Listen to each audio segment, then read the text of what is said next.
આગળ વાત કરીએ, આજે વધુ એક નિર્ણય લેવામાં આવ્યો છે. બિગ બજારમાંથી આજે દરેક લોકો 2000 રૂપિયા ઉપાડી શકશે. આજે નોટબંધીના નિર્ણયનો 16મો દિવસ છે અને 16મા દિવસે આજે પેટ્રોલ પંપ, રેલવે સ્ટેશન અને હોસ્પિટલ સહિતના સ્થળોએ જૂની નોટ વટાવવાનો આજે છેલ્લો દિવસ છે. તો બીજી તરફ રાહતના સમાચાર એ છે કે આજથી બિગ બજારમાંથી 2000 રૂપિયા ઉપાડી શકાશે.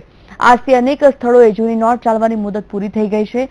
ખાસ કરીને પેટ્રોલ પંપ, હોસ્પિટલ અને રેલવે સ્ટેશન પર રૂપિયા 1000 અને 500ની જૂની નોટો માત્ર ગુરુવારની અડધી રાત સુધી સ્વીકારવામાં આવશે. તો બીજી તરફ રાહતના સમાચાર રૂપે આજથી બિગ બજારમાંથી 2000 રૂપિયા ઉપાડી શકાશે. ડેબિટ કાર્ડથી આ 2000 રૂપિયા આપ ઉપાડી શકશો.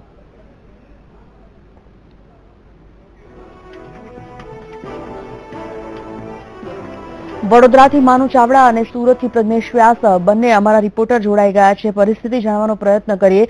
માનુ, શરૂઆત આપનાથી કરીએ. માનુ, આજથી ઘણા બધા એવા સ્થળો છે જ્યાં 500 અને 1000ની નોટો સ્વીકારવામાં નહીં આવે. પેટ્રોલ પંપ છે, રેલવે સ્ટેશન છે, મેડિકલ સ્ટોર્સ છે, સરકારી હોસ્પિટલ છે, આ તમામ જગ્યાએ આજ મધરાતથી બંધ થઈ જશે, બેન લાગવામાં આવ્યો છે. હવે જ્યારે એક રાહતના સમાચાર એ છે કે બિગ બજારમાંથી 2000 રૂપિયા ઉપાડી શકાશે. આખા આ નિર્ણયને સ્વીકાર્ય છે? વડોદરામાં કેવો પ્રત્યાઘાત?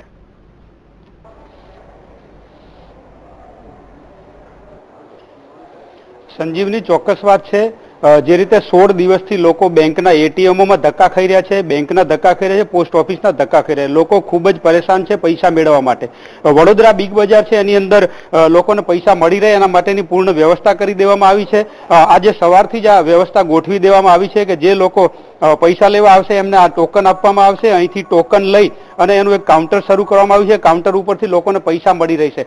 આજે કાઉન્ટર શરૂ કરી અને અહીંથી જ જે લોકો પૈસા મેળવવા શરૂઆત પણ થઈ ગઈ છે કે જેને પણ પૈસાની જરૂર છે. એટલે જે એટીએમના ધક્કા ખાવા પડતા હતા, એટીએમની લાઈનોમાં ઉભા રહેવું પડતું હતું, બેંકોની લાઈનોમાં ઉભું રહેવું પડતું હતું, એમાંથી લોકોને મુક્તિ મળશે અને સરળતાથી અહીંથી 2000 રૂપિયા મળી રહેશે. છેલ્લા 15 દિવસથી લોકો જે લાઈનો લગાવી અને પૈસા મેળવવા માટે મથામણ કરતા હતા, તો આજે બિગ બજારમાં જે શરૂ કરવામાં આવી છે આ વ્યવસ્થા, એના કારણે લોકોને સરળતા રહેશે અને પૈસા મળી રહેશે. બિગ બજારના મેનેજર છે આપણી સાથે, એમની સાથે વાત કરીએ કેવી રીતે વ્યવસ્થા ગોઠવવામાં આવી છે અને કેવી રીતે આખી લોકોને પૈસા મળી રહેશે. સર, આપણે વાત કરું, કેવી રીતે લોકોને પૈસા મળશે, શું વ્યવસ્થા કરી છે? સર, આમાં એવું છે કે જે અમે રોજનો રોજ ધંધો કરીશું એ રોકડ અમે કસ્ટમર્સને અમારા આપીશું અને રેગ્યુલર માણસોને બી આપીશું. અહીંયા ટોકનની વ્યવસ્થા છે. જેમ કસ્ટમર્સ આવતા જશે એમ અમે એમને ટોકન આપીશું. ટોકન આપીને અહીંયાથી જેમ તમે જોઈ રહ્યા છો એવી રીતે કેશ ડિસ્પેન્સ કરીશું.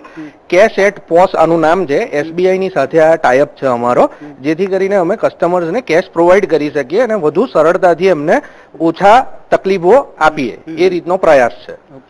તો સંજીવની, એક વ્યવસ્થા ગોઠવી દેવામાં આવી છે. જેવી રીતે લોકો આવશે એમને સરળતાથી 2000 રૂપિયા કેશ અહીંથી મળી રહેશે એવી વ્યવસ્થા આજથી વહેલી સવારથી શરૂ કરી દેવામાં આવી છે. બિલકુલ, સુરતથી પણ આપણે વાતચીત કરીએ. પ્રજ્ઞેશ, સુરતમાં કેવી પરિસ્થિતિ આજના 16મા દિવસે?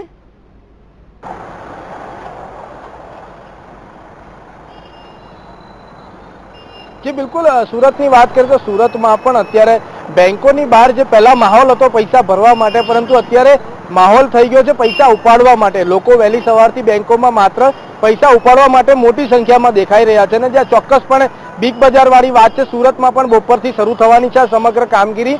તો જેને લઈને લોકોને હવે એક રાહત બી મળશે કે બેંકો એટીએમ બાદ હવે બિગ બજારમાંથી બી તેઓ છૂટતા પૈસા મેળવી શકશે, જેને કારણે ચોક્કસથી લોકોને એક રાહત થશે. જી સંજીવની. પ્રજ્ઞેશ અને માનુ, આપનો આભાર.